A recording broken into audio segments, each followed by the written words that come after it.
Ndio maana nimewaita. Amemshindwa yule kijana. Inatakiwa Dede uifanye hii kazi mara moja. Safi Na sana. Neso aliyokataa kazi hii tutampatia adhabu, atake asitake.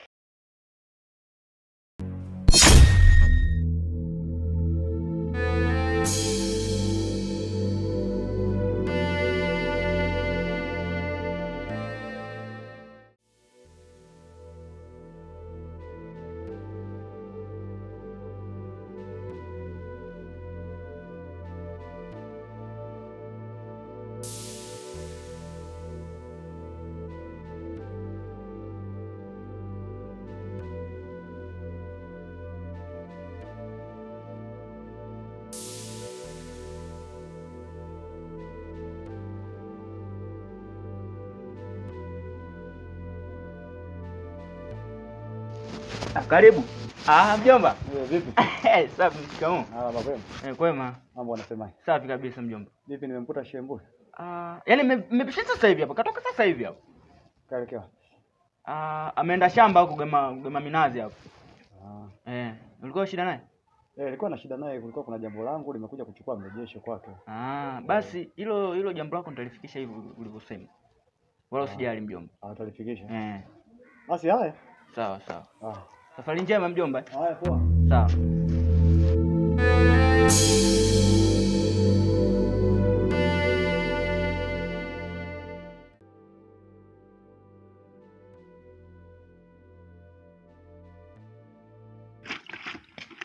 Dada. Vipi kwema? Sema umeanza tena naye. Nifulie nguo yangu hapo. T-shirt tu, sitaki kumkatalia. Hicho. Yaani ukiona mtu anafua tu, wewe kacha hebu njoo.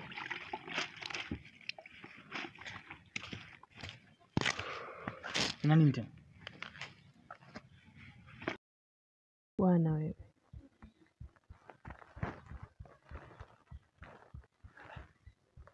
Angalia wapi tena? Hauna wasiwasi gani? Sikiza nikwambie. Ile kazi mimi nimeichoka binafsi. Kazi gani? Tunayofanya mimi na wewe uko ndani kila siku.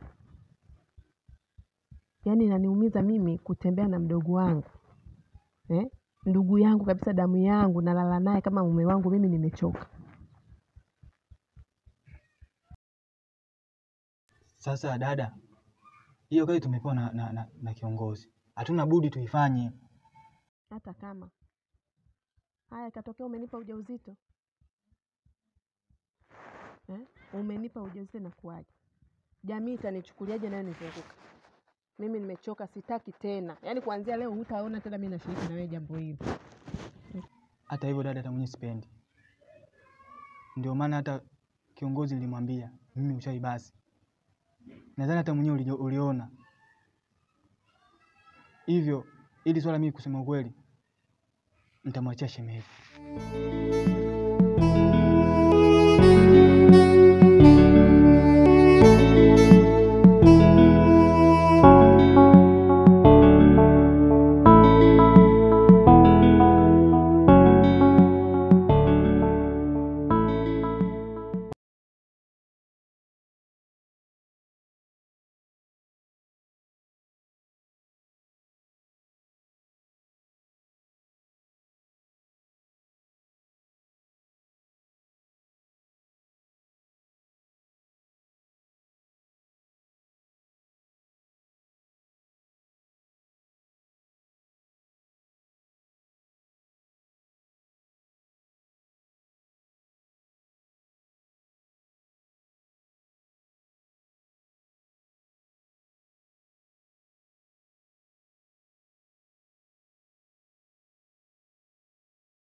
Kabisa mwanangu.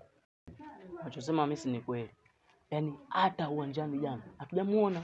Pia mimi nahisi Toni wamemtoa kafara. Ile familia ina mambo ya kishirikina. Nini? Amini usiamini, ile familia ina mambo ya kishirikina.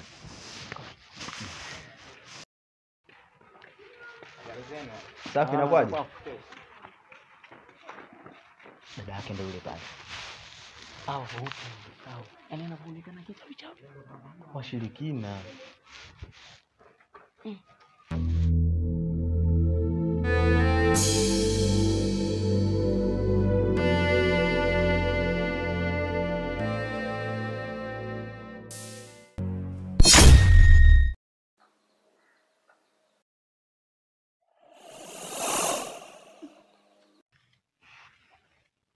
Gerald, nini unakifanya hiki?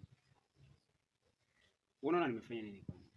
Kwa hiyo ndio umekuja duniani kufanya upumbavu kuadhibu binadamu? Wewe kilichokuleta duniani ni nini? Mbona unajisahau? Sasa ndio ufanye mambo ambaye kuadhibu binadamu ambao hawana hatia. Wewe hujui kilichokuleta? Kwa hiyo wewe unafanya binadamu wana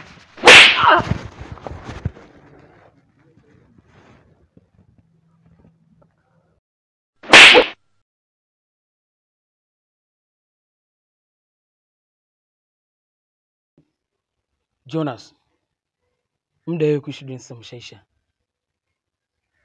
Muda nilokupatia umeshakatika tayari. Sasa ni muda wa kurudi nyumbani. Fanya mambo yako, usisahau kurudi nyumbani.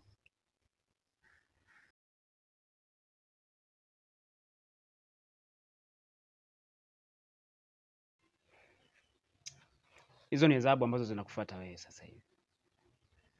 Na usipokuwa makini, yatakupata makubwa kuliko hayo unayopata sasa hivi. Muda huu uliobaki huu, naomba utumie vizuri.